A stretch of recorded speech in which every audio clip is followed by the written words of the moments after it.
बिस्मिल्लाहिर्रहमानिर्रहीम। कटे हुए, गिरे हुए, जले हुए दरख्तों के साथ नए चीड़ों के दरख्त लगाने के सिलसिले में आज मैं यहाँ पे एक पौधा लगा रहा हूँ।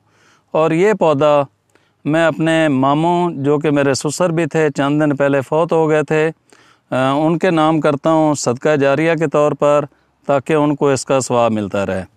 बिस्मिल्लाहिर्रहमानिर्रहीम। जब भी आप लोग पौधा लगाएं तो दुरूद पाक लाजमी पढ़ा करें।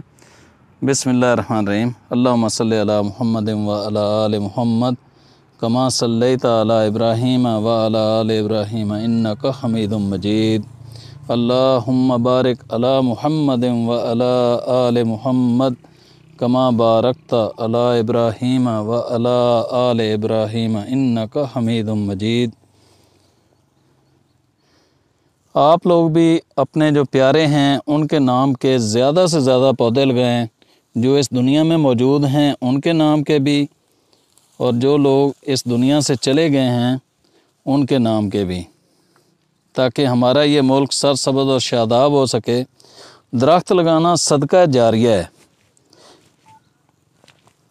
प्यारे आका सल्लल्लाहु अलैहि वसल्लम का इरशाद मुबारक है कि अगर क़यामत आ जाए और आपके हाथ में पौधा हो तो उसको पहले लगा दो, उसके बाद अपनी तौबा इस्तग़फ़ार के हवाले से जो भी करना है वो करो। इसकी अहमियत इतनी है, तो दरख्तों को ज़्यादा से ज़्यादा लगाएं, ताकि हमारा मुल्क सरसब्ज़ और शादाब भी हो, और हमारे आने वाले जो बच्चे हैं वो सेहतमंद ज़िंदगी भी गुजार सकें।